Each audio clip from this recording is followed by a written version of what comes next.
Siapa ibu yang nggak jawab salam, saya doakan suaminya kawin lagi. Saya nggak pernah pandang amplopnya. Begitu dapat saya buang langsung ke buku. Demi Allah. Sami Allahu liman hamidah. Oh, kalau nggak salah tadi ku taruh di atas meja lah. Enggak, kayaknya bukan di atas meja, di atas tempat tidur. Oh, enggak, di dapur ini kayaknya. Oh, mak, bentar lagi suamiku bakal pulang ini, kacau kali nanti diambil dia. Allah Akbar. Sami Allah, Allah, assalamualaikum. Ini kan enggak khusyuk ini. Kadang Imam Syafi'i Muhammad bin Idris sudah berada di Mesir. Qaul Qadim ketika masih berada di Baghdad, dan dua ini pendapat beda. Dua-dua boleh kita pakai. Kalau Imam Syafi'i, A'udzu billahi minasyaitonir rajim. Bismillahirrahmanirrahim. Ini talam bukan sembarang talam. Cakep bilang Bu. Enggak semangat ibu ini. Cakep bilang Bu. Ini talam dari Tanjung Genteng. Ini salam bukan sembarang salam. Ini salam dari Ustadz Genteng. Assalamualaikum warahmatullahi wabarakatuh.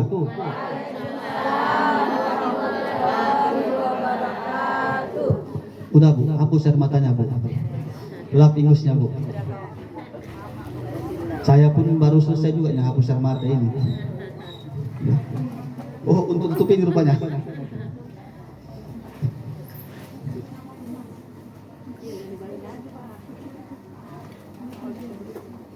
Bu, kok nggak semangat jawab salamnya? Belum sedih, belum hilang sedihnya itu rupanya. Kalau gitu satu pantun lagi Bu ya, biar semangat jawabnya ya. Bentar Bu, saya pikirkan dulu. Jalan-jalan ke kota Batam. Ke kota Batam jauh sekali. Memang jauh Bu ya. Siapa ibu yang nggak jawab salam, saya doakan suaminya kawin lagi. Nanti kita lihat ini Bu ya, siapa yang Assalamualaikum warahmatullahi wabarakatuh.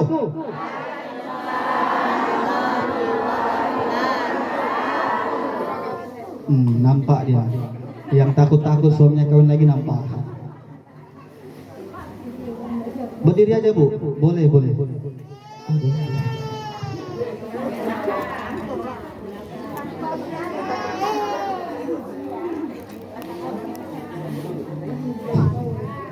Jadi Bu, ini mohon izin Bu ya, saya sambil ngerekam.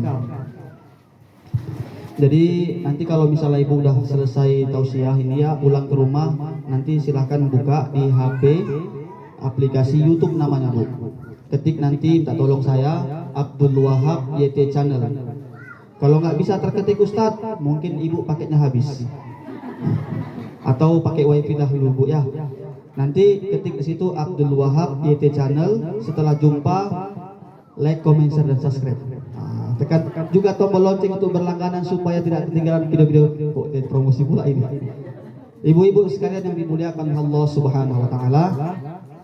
Pertama sekali kita ucap pujian syukur kepada Allah Subhanahu Wa Taala dengan ucapan Alhamdulillah.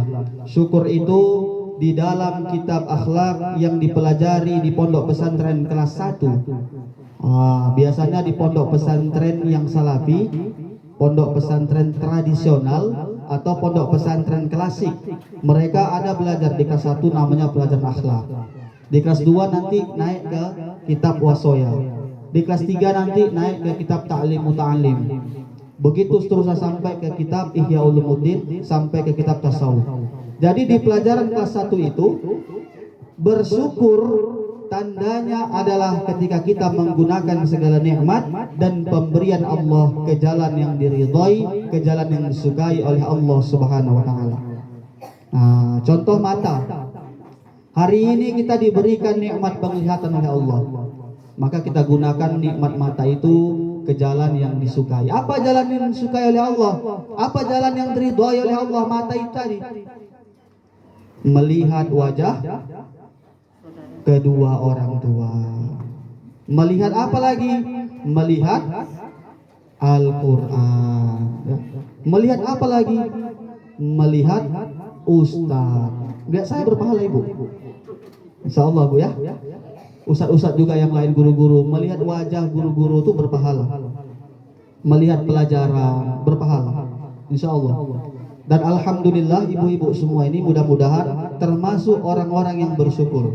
Kenapa? Karena masih mempergunakan nikmat Allah ke jalan yang diridhoi. Allah kasih kaki, Allah kasih mata, Allah kasih tangan, Allah kasih telinga. Dengan telinga kita bisa mendengarkan yang baik-baik. Apa fungsi telinga, Bu?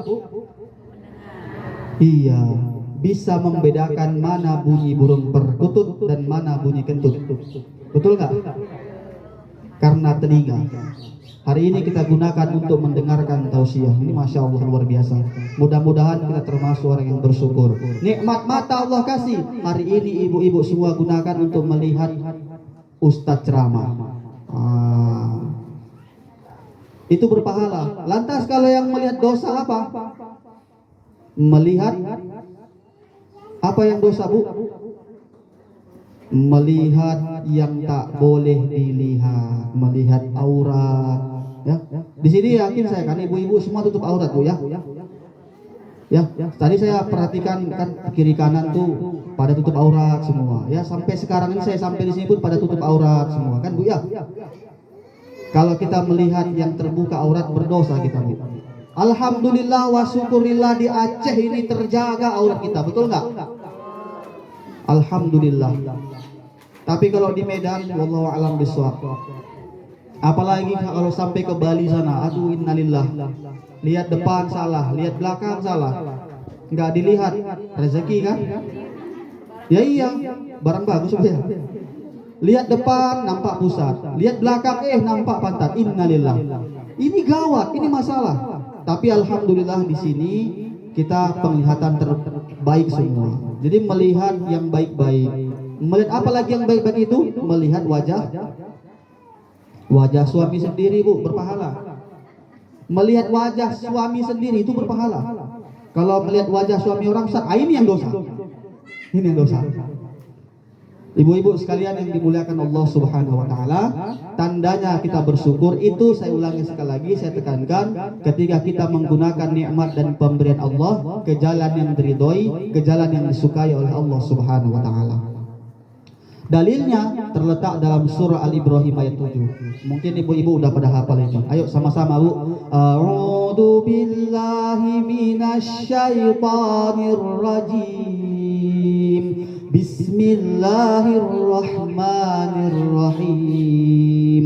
La in syakartum la azidannakum. Kemudian wala in kafartum. Kemudian inna adabi lasyadid. Masya Allah luar biasa, ibu-ibu semua hafal ya. La in syakartum, jikalau kamu bersyukur kepada aku kata Allah, nikmat akan ditambah. Wala in kafartum, jikalau kamu berkufur, ada ancaman menarik. Inna adabi lasyadid, memakai harful taukid dalam peraturannya sastra bahasa Arab. Kalau hari ini kita kenal, Bu, pelajaran bahasa Inggris namanya grammar. Kalau di Mesir namanya kitabnya itu Al-Gurmiyah. Oh, apa itu Al-Gurmiyah? Itulah yang dipelajari di pondok pesantren klasik. Mereka belajar kitab awal namanya Al-Jurmiyah. Loh, kok Gurmiyah di Mesir? Karena mereka lidahnya tebal. Logat mereka bilang huruf jim, huruf g. Al-Gurmiyah. Dan di Inggris dikatakan namanya grammar. Di Indonesia, kadang saya bertanya, kita orang Indonesia, mengapa mesti ada pelajaran bahasa Indonesia dan pelajaran itu menjadi wajib dipelajari? Kalau nggak ada itu, nggak boleh ada sekolah, kan gitu. Ternyata kita walaupun orang Indonesia, tapi mempelajari bahasa Indonesia yang baku, itu ada namanya tata bahasa. Kalau grammar itulah tata bahasa Inggris. Kalau bahasa Arab tata bahasanya Al-Gurmiyah. Nanti setelah belajar kitab Al-Jurmiyah, mereka nanti akan belajar namanya kitab Muhtasar Jiddan. Setelah itu ada namanya kitab Kawakibud Durriyah. Dan di dalam kitab Kawakibud Durriyah dikatakan setiap ada huruf inna, tugasnya adalah untuk menasabkan atau membaris patah. Dan juga harful inna disebut sebagai harful taukid untuk menguatkan. Kalau ada dalam Al-Quran itu inna berarti ada penguatan, ada keseriusan, ada kesungguhan. Kata Allah, inna adabi, sungguh, berarti serius Allah ini. Sungguh adabku la syadid, sangatlah pedih katanya. Nah, tapi kalau kita bersyukur, janji Allah nikmat akan ditambah. Contoh. Ibu hari ini bersyukur ya, dalam rumah tangga gaji suami umpama katakan 3 juta. Ini contoh Bu, 3 juta. Bersyukur ibu suaminya gaji 3 juta. Insya Allah nanti ditambah gaji suami jadi 10 juta. Amin. Kencang aminnya ya. Kalau kami yang laki-laki ini bersyukur juga punya istri 1, nanti bukan ditambah, ibu ini takut kali. Enggak ke sana Bu. Kalau kami bersyukur punya istri 1, insya Allah nanti Allah tambah keberkahan dalam rumah tangganya. Itu yang mau saya bilang. Ibu ini salah paham saya dengan saya. Ibu-ibu sekalian yang dimuliakan Allah Subhanahu wa taala, berselawat kepada Rasulullah sallallahu alaihi wasallam dengan ucapan Allahumma sholli ala sayyidina Muhammad wa ala ali sayyidina Muhammad. Yang sangat saya hormati ahlul bait dan ahlul musibah, kita doakan mudah-mudahan ibu ini ya ahlul musibah tabah, sabar. Dan memang itu sangat mudah sekali ketika kita ngomong sabar, mudah, tapi sangat sulit untuk dilakukan. Sehingga ketika kita sendiri yang merasakan, barulah terasa. Tapi dalilnya itu dalam surah Al-Baqarah, wa idza asabatuhum musibah, kalau kita ketimpa musibah, qalu, maka mereka mengatakan inna lillah. Inna harful taukid lagi. Sungguh kita milik Allah, wa inna ilaihi raji'un, dan sungguh kita semua akan berpulang, akan kembali kepada Allah. Maka kita doakan ibu sabar, ibu tabah, dan kita semua menjadi pengingat. Esok hari, suatu saat, pelan-pelan tapi pasti, kematian juga akan datang kepada kita. Tinggal apa yang bisa kita persiapkan. Makanya ini nasihat yang terbaik. Sebagaimana firman Allah Subhanahu wa taala yang terletak di dalam Al-Qur'an, kullu nafsin dha'iqatul maut. Selanjutnya yang sangat saya hormati ibu-ibu semua yang hadir di sini, mungkin di sini ada ibu imam, ibu kepala dusun, ibu kepala desa, ibu datuk ya, ibu-ibu semua yang tak bisa disebut satu persatu namanya.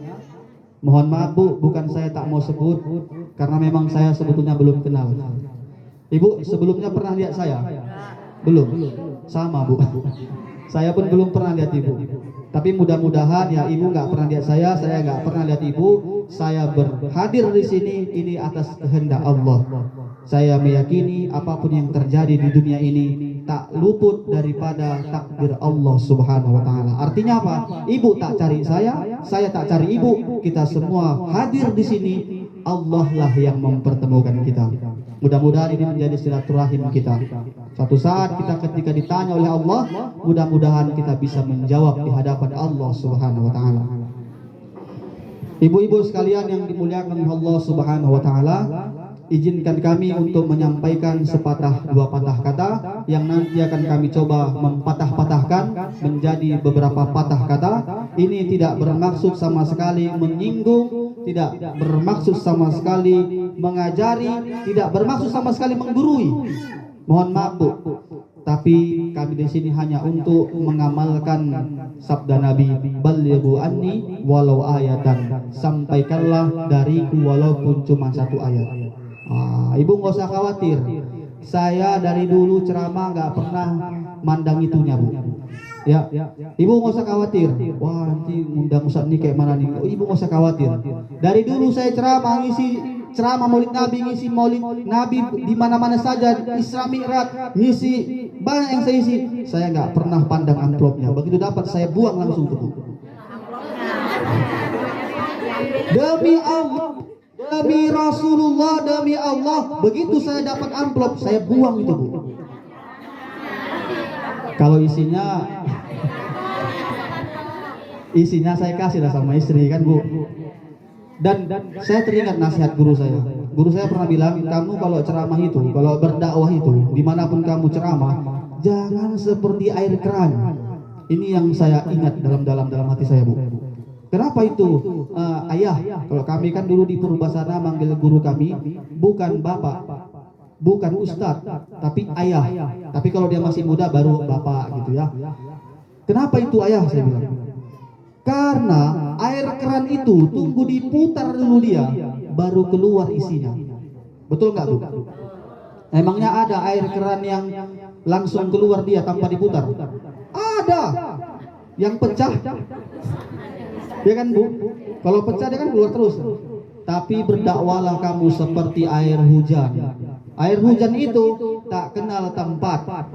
Mau dia tempat yang subur, mau dia tempat yang tandus, bahkan lautan sekalian pun dia siram. Kurang lebih begitulah saya hari ini yang coba saya amalkan. Ibu nggak usah segan-segan mengundang saya. Ya, kalau misalnya saya diizinkan diundang lagi kan gitu. Ibu nggak usah pikirkan berapa untuk saya, nggak usah. Nggak ada pun ya. Kalau ada alhamdulillah. Kalau nggak ada ya udahlah gitu kan. Alhamdulillah juga. Kalau saya aman, Bu. Cuman kan sampai rumah kadang-kala istri nanya, Ustaz, abang dapat berapa, Bang? Ini pula yang berat terjawab, Bu. Ini yang berat, demi Allah ini yang berat terjawab. Tapi saya yakin mudah-mudahan Ibu di sini pengertian, Bu ya. Ibu-ibu sekalian yang dimuliakan Allah Subhanahu wa taala. Pertama, kullu nafsin dha'iqatul maut. Setiap yang bernyawa pasti akan merasakan yang namanya kematian. Ini udah pasti, Bu. Ya, kullu artinya tiap-tiap atau setiap. Nafsin itu bisa juga diartikan diri atau setiap yang memiliki nafsu. Asal katanya kan nafsu itu. Nafsu, setiap yang memiliki keinginan. Semua. Dha'iqah maknanya adalah merasakan maut. Maut itu mata yamutu mautan, yang artinya kematian. Kita hari ini banyak sekali, Bu ya. Kalau kita teliti lagi, banyak sekali bahasa Indonesia yang asal katanya adalah bahasa Arab. Contoh mati. Mati itu bahasa Arab, Bu. Mata yamutu mautan. Mati. Apalagi jasad. Jasad itu bahasa Arab. Tapi hari ini di Indonesia kan. Artinya apa? Indonesia berdiri di muka dunia ini tak lepas dari peran orang Islam.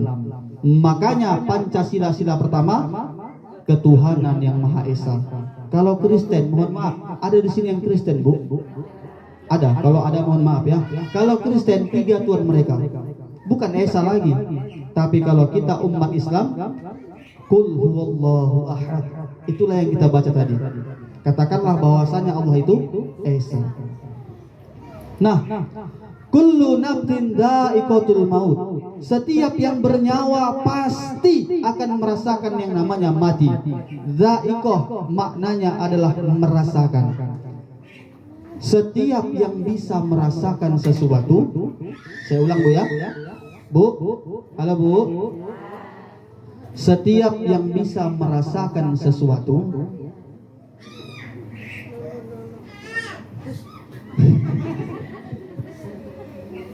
setiap yang bisa merasakan sesuatu pasti punya rasa. Ya kan, Bu? Ya kalau dia nggak punya rasa, macam mana dia mau bisa merasakan, kan gitu. Setiap yang bisa merasakan sesuatu pasti punya rasa. Dan setiap yang punya rasa memiliki rasa yang berbeda-beda atau memiliki rasa yang tidak sama. Mana contohnya? Ya hari ini, Bu. Ini saya nggak tahu ini Ibu perasaannya gimana ini. Beda-beda ini. Ada yang lagi senang, ada yang merasakan sedih, ada yang merasakan duka. Tapi Ibu bisa merasakan, bukan? Pasti. Rasa juga gitu. Ada yang rasa manis, ada yang rasa pahit, ada yang rasa kecut, ya, macam-macam. Tapi makna dha'iqah di situ, setiap yang memiliki rasa yang berbeda pula. Ada yang merasakan sakaratul maut begitu menyakitkan, Bu. 1 bulan, 2 bulan dia koma sampai di rumah sakit, nggak mati-mati. Ada yang merasakan sakaratul maut itu enak kali. Tidur dia ini malam, tiba-tiba bangun dari akhirat. Ada. Makanya kita selalu berdoa kepada Allah.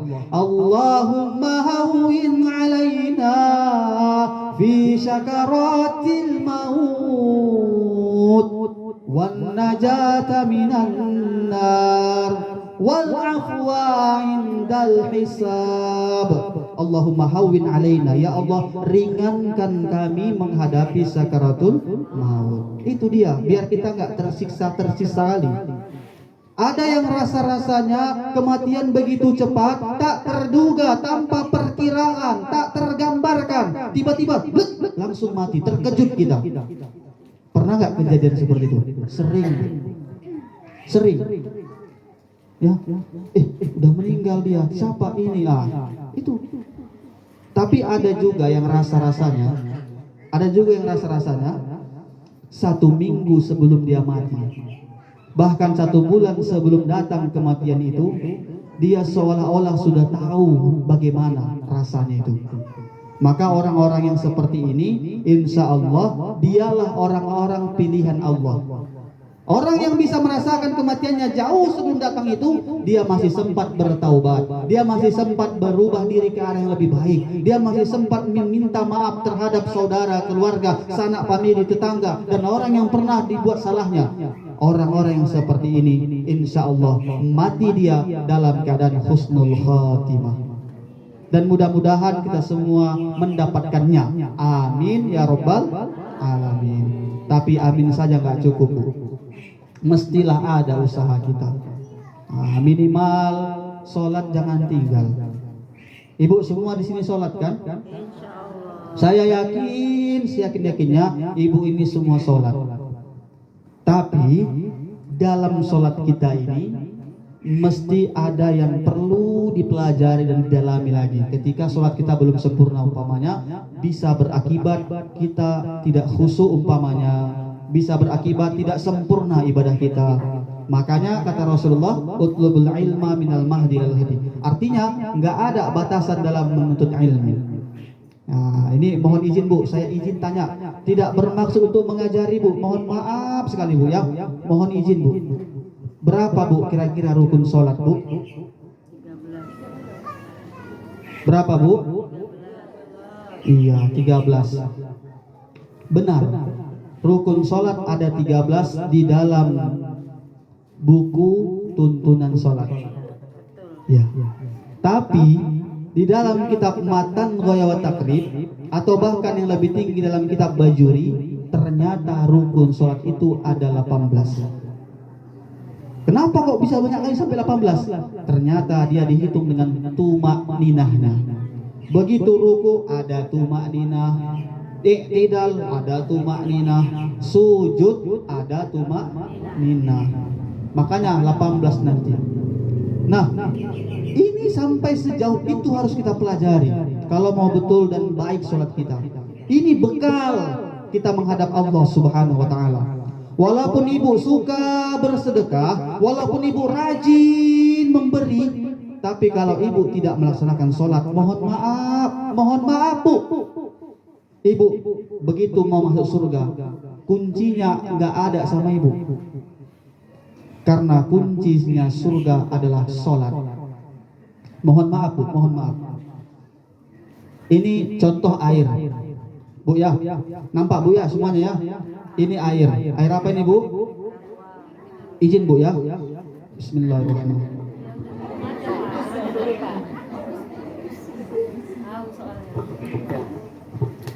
Inilah namanya Bu, menyelam sambil minum air. Menjelaskan sekaligus minum. Ini contoh air aqua Bu. Ini sekali lagi mohon izin Bu, nggak ada maksud sama sekali mengajari atau menggurui. Yang udah tahu mohon izin, tuan-tuan guru, para alim ulama mohon izin. Ini saya khususkan bagi yang belum tahu biar lebih tahu gitu maksudnya ya. Nah ini Bu, air aqua ini tak ubahnya, itulah rukun Islam. Ada hadisnya itu dalam hadis Arba'in. Hadis Arba'in, hadis yang kedua, dikisahkan ketika itu Rasulullah Sallallahu Alaihi Wasallam sedang duduk bersama sahabatnya. Rasulullah duduk di atas, sahabatnya di bawah. Ketika itu datanglah pemuda.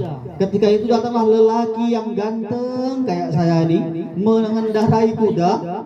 Tiba-tiba datang Umar bin Khattab, rasanya mau panas saja. Tahulah Umar bin Khattab, Bu, dalam sejarah itu sekali dia angkat pedang 50 nyawa bisa melayang. Ini kalau kita baca sejarah Umar bin Khattab. Umar bin Khattab emosi dong. Jauh-jauh datang, nggak kenal, nggak pernah nampak, tiba-tiba duduk di samping Rasulullah. Lutut dengan lutut berjumpa. Ternyata dia adalah malaikat Jibril. Dan bertanya, itu menyamar jadi pemuda yang gantengnya kayak saya itu kan, bertanya, "Mahuwal Islam?" Apa itu Islam? Itulah dia rukun Islam yang 5. Mengucap kalimat syahadat, 2 kalimat syahadat, ya seterusnya. Oke, fokus kemari, Bu. Ini aqua. Ibaratkan inilah rukun Islam ini. Ya. Yang terakhir apa rukun Islam, Bu? Berhaji bagi yang tidak mampu. Kita lepas, Bu, 1 jari ya. Aman masih, Bu ya? Aquanya aman ya? Ya. Yang keempat apa, Bu? Ayo. Iya, zakat ya. Tak bayar zakat kita karena kita yang lagi perlu dizakati kan gitu umpamanya. Kan ada itu zakat harta. Ketika udah sampai nisabnya, ketika udah sampai ukurannya, zakat ternak misalnya, ya kan? Kita nggak sampai punya harta yang segitu banyak, kita nggak bisa berzakat. Kita punya emas, tapi emas kita nggak mencukupi untuk zakat. Ya udah nggak apa-apa, nggak wajib zakat sama kita kan gitu. Lepaslah ini. 3 yang megang, Bu.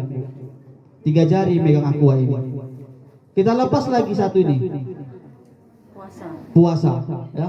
Ya ayyuhalladzina amanu kutiba alaikumusiyam kama kutiba alal ladzina min qablikum la'allakum tattaqun. Itu dalilnya.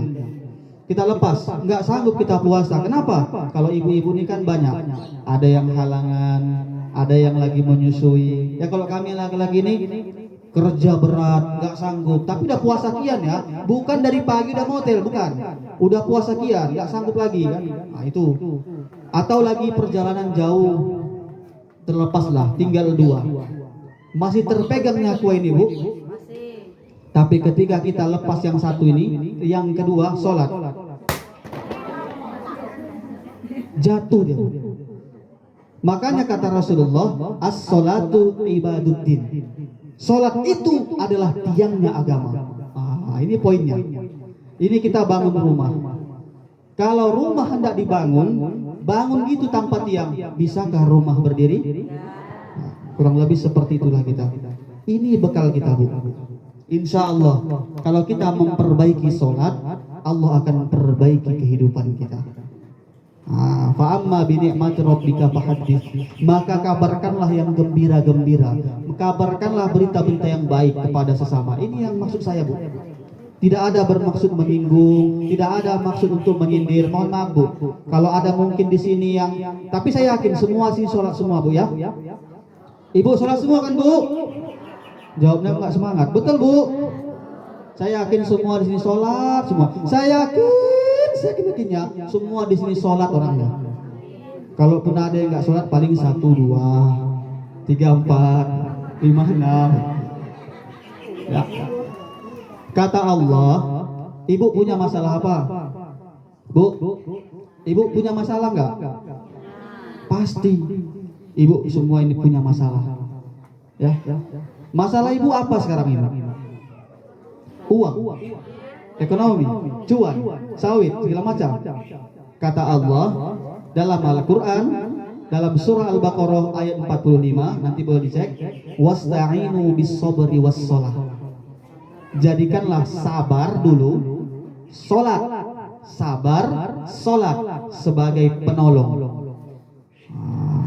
Makanya kalau kita sudah perbaiki sholat, Allah perbaiki kehidupan kita. Mengadu sama Allah, Bu. Ibaratkan hujan lebat, datang hujan yang lebat, dan kita ketika itu tak bawa apa-apa. Bisa kira-kira rupanya modal tangan kayak gini.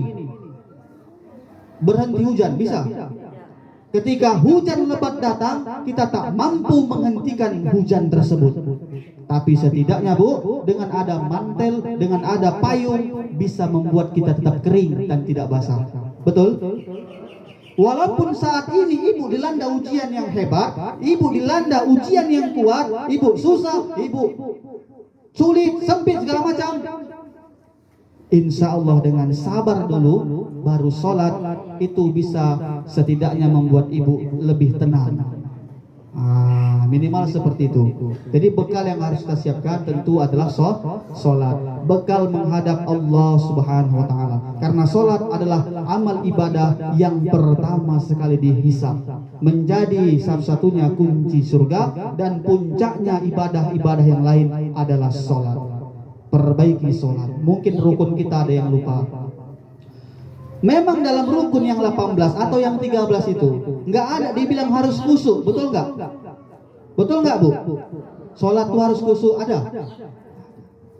Tapi ada ancaman bagi orang yang tak khusyuk sholatnya. Dalam surah yang kita hafal, fawailul lil musallin, maka celaka orang-orang yang sholat. Umar bin Khattab, Abu Bakar nangis ketika itu mendengar ayat ini turun. Kenapa kok celaka? Udah sholat celaka awak. Tapi belum selesai ayatnya, disambung pada ayat berikutnya, alladzina hum an sholatihim sahun. Siapa itu yang celaka sholat? Yang sholatnya dia lalai. Apa yang dimaksud dengan lalai? Menunda-nunda waktu sholat, tidak khusyuk ketika sholat. Begitu angkat takbir Allahu Akbar. Tadi aku naruh duitku di mana ya? Allahu Akbar, sami Allahu liman hamidah. Oh, kalau nggak salah tadi ku taruh di atas meja lah. Enggak, kayaknya bukan di atas meja, di tempat tidur. Oh, enggak, di dapur ini kayaknya. Oh, mak, bentar lagi suamiku bakal pulang ini, kacau kali nanti diambil dia. Allahu Akbar, sami Allah, assalamualaikum. Ini kan nggak khusyuk ini. Kadangkala kunci yang nggak pernah jumpa ketika sholat bisa ingat. Ini cobaan nyata Bu. Betul nggak Bu? Betul, karena saya juga merasakan itu. Makanya sholat itu tantangannya berat. Nah, itu dia. Tapi mesti kita pelajari lebih dalam. Kita perhatikan ada orang yang sholatnya gini Bu, Allahu Akbar. Jangan disalahkan. Ada yang sholat, ada yang sholatnya gini. Kalau gini tuh, di atas pusat, di bawah dada. Ini mazhab Imam Syafi'i. Tapi mazhab Imam Syafi'i ada dua. Ada qaul jadid, ada qaul qadim. Qaul jadid ketika Imam Syafi'i Muhammad bin Idris sudah berada di Mesir. Qaul qadim ketika masih berada di Baghdad. Dan dua ini pendapat beda. Dua-dua boleh kita pakai. Kalau Imam Syafi'i begitu angkat takbir yang qaul qadim ketika masih di Baghdad ya, itu tangan agak ke merah gini. Apa filosofinya? Karena ada dalil hadis, ketika kita datang mau melaksanakan ibadah, setan itu akan datang menguji kita dari berbagai arah. Dari depan nggak bisa, dari belakang, samping kiri nggak bisa, dari atas bawah, nggak bisa juga masuk dia dari aliran darah. Ketika udah masuk dari aliran darah, inilah. Tapi ketika takbir berkumandang, Allahu Akbar, Allahu Akbar, ada hadis lain menyebutkan setan akan lari terkencing-kencing, terkentut-kentut. Betul memang, lari setan. Tapi selesai azan, datang lagi. Makanya wajar kalau ada orang umpamanya ini orang Kristen, ini orang Islam, lagi main catur, lewat, seka, tiba-tiba bunyi azan, Allahu Akbar, Allahu Akbar. Orang Kristen yang ngomong, bentar, lagi azan, berhenti mencatur Bu. Orang Kristen pun sanggup ngomong, karena apa? Setannya lagi pergi. Begitu selesai azan, orang Islam yang bilang, yuk lanjut lagi, yuk. Kenapa? Udah datang lagi setannya itu. Ini kan bahaya. Jadi begitu kita angkat takbir, yang tangannya seperti ini mazhab Imam Syafi'i. Kenapa? Karena ketika kita tekan sebelah sini, aliran darah tidak lancar. Begitu aliran darah agak-agak macet, setan pun yang menggoda datangnya agak lambat dia. Ini filosofi itu seperti itu. Jadi Imam Syafi'i itu dua, ada qaul qadim, ada qaul jadid. Ibu selama ini seperti apa? Tapi ibu mohon maaf, jangan menyalahkan yang gini tangannya. Ada yang begitu angkat takbir gini dia. Begitu angkat takbir ada yang gini langsung, ada.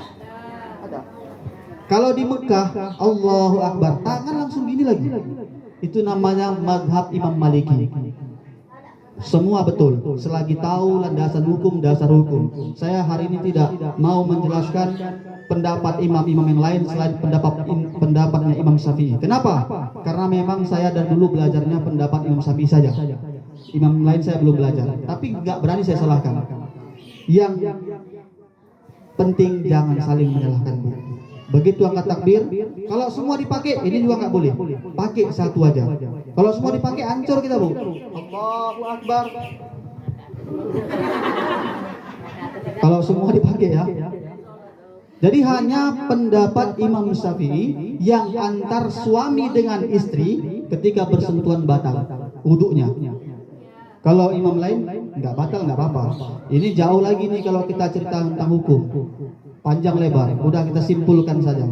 Yang penting ibu sholat. Kalau ada ilmu-ilmu yang kurang ibu pahami, ibu silakan belajar.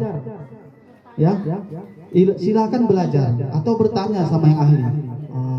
Saya 7 tahun mondok di pesantren, itu pun belum selesai belajar, Bu. Sampai sekarang saya masih belajar terus. Karena ilmu Allah ini hanya setetes yang dititipkan di dunia ini. Di antara lautan ilmu-ilmunya Allah. Gak ada salahnya kita terus belajar. Dan gak ada batasan dari buayan sampai liang lahat. Baik. Sampai mana tadi? Ibu-ibu sekalian yang dimuliakan oleh Allah Subhanahu wa taala, ketika kita melaksanakan sholat, pelajari yang betul, terutama wabil khusus bacaan-bacaannya. Ini yang saya sering temukan. Ya, saya kan ngisi wirid pernah, Bu, ya, ngisi wirid Yasin pernah, ya kan. Ini yang sering kita temukan, masih ada yang kurang gitu. Berubah satu huruf, berubah makhrijalnya, belum barisnya, baru makhrijal hurufnya yang berubah, bisa dapat merubah arti, Bu. Mohon maaf, Bu, mohon maaf. Ya, begitu kita baca, ini kan termasuk rukun sholat. Membaca Al-Fatihah yang keberapa, Bu? Membaca Al-Fatihah yang pertama niat. Ya, rukun wudhu ada 6, urutan pertama niat. Rukun mandi ada 3, ada pendapat mengatakan 2, urutan pertama niat. Rukun sholat ada yang bilang 13, ada yang bilang 18. 18 dihitung dengan tumakninah. Yang pertama niat. Sepenting itu niat. Makanya hadis arba'in letak yang pertama, innamal a'malu binniyat. Semua kembali sama niat. Kemudian yang pertama niat, yang kedua berdiri bagi yang mampu, yang ketiga takbiratul ihram, yang keempat baru membaca Al-Fatihah. Begitu kita baca Al-Fatihah, makhrijal hurufnya itu kan huruf H. H kecil, bukan? Kalau kita baca itu ada alif, ada lam, ada H. H kecil. Kita bacalah umpamanya H besar. Alhamdulillahi Rabbil Alamin. Udah beda artinya, Bu. Kalau alhamdulillah, segala puji dan syukur hanya bagi Allah, Tuhan penjaga seluruh alam. Tapi kalau hanya H besar, bukan H kecil yang kita baca, tapi H besar, alhamdulillah, segala celaka bagi Allah. Sebegitu mengerikannya artinya. Gara-gara terpeleset makhrajal huruf. Makanya nggak ada salahnya kita terus belajar mentahsin. Panggil siapa yang ahli dalam memperbaiki bacaan kita, nggak ada salahnya, Pak. Suatu saat ketika ditanya oleh Allah, kita udah bisa menjawab.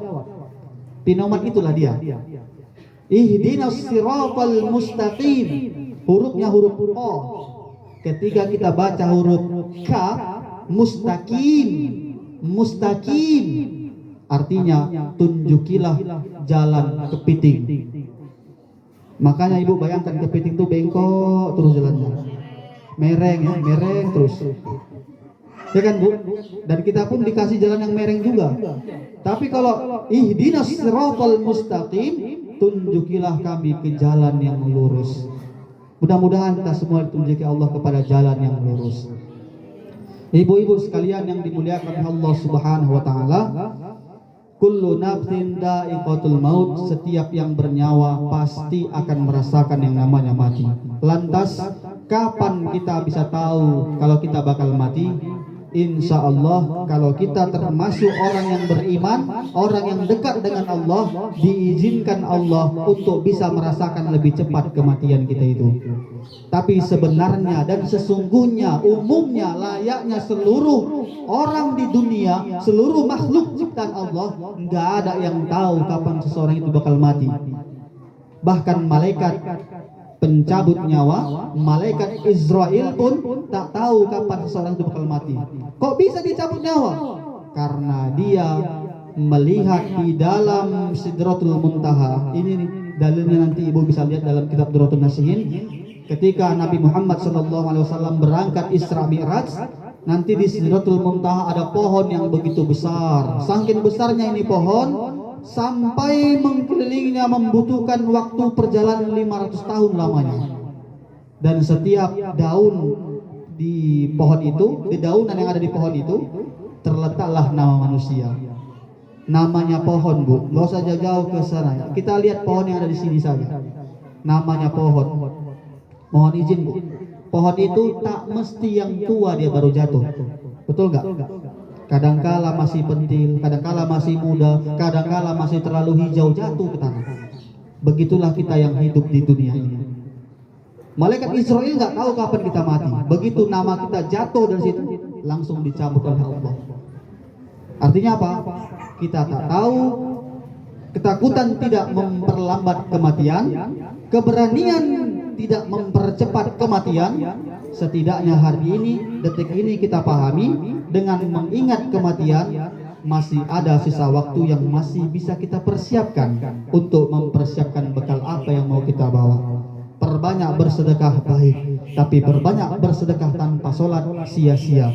Surga dalam situ sudah dibangun istana karena kita bersedekah, tapi karena kita tidak sholat tak bisa masuk ke surga. Kuncinya nggak kita bawa. Ini saja yang dapat saya sampaikan. Mudah-mudahan bermanfaat buat kita semua, khususnya pribadi. Dan saya meminta maaf kepada ibu-ibu semua, mana tahu ada kata-kata yang salah, saya mohon dimaafkan. Maaf, Bu. Kami ini yang ceramah ini kan ibaratkan kayak menggali sumur, Bu. Sumur itu semakin digali. Coba tanya sama orang yang gali sumur itu, niat mereka apa gali sumur?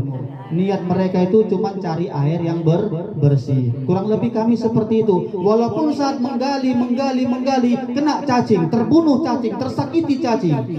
Tapi ada nggak niat penggali sumur itu untuk nyakitin cacing? Kurang lebih kami seperti itu, Bu. Nggak ada maksud saya untuk menyinggung ibu karena ibu tinggal sholatnya, nggak ada. Nggak ada, sama sekali nggak ada, Bu. Mohon maaf kalau ibu tersinggung. Ada yang tersinggung, saya mohon maaf. Kalau nggak ada yang tersinggung, itu juga namanya keterlaluan. Saya kira cukup sampai di sini. Sekali lagi saya mohon maaf dan saya mengucapkan ribuan terima kasih. Tadi di awal kita buka dengan pantun, dan ini pula kita akhiri, kita tutup dengan pantun. Kalau ada sumur di ladang, cakep bilang, Bu. Bolehlah kita menumpang mandi. Kalau ada umur yang panjang, bolehlah kita berjumpa lagi. Kalau tidak ada sumur di ladang, jangan sampailah kita nggak mandi-mandi, bau nanti. Kalau ada jarum yang patah, jangan disimpan dalam kantong. Kenapa? Kecucuk, sakit. Kalau ada kata-kata yang salah dari saya, sekali lagi saya mohon maaf, dunia akhirat maaf. Kuntil anak naik sepeda. Ngapain pula kuntilanak? Kurang kerjaan naik sepeda. Tapi karena ini pantun nggak apa-apa, kita gas saja. Kuntil anak naik sepeda jatuh ke sumur. Ibu jangan lama-lama mandang saya, nanti malam nggak bisa tidur. Saya tutup sampai di sini. Billahi taufiq wal hidayah wa ridha wal inayah. Ilal liqa ma'as salamah. Assalamualaikum warahmatullahi wabarakatuh.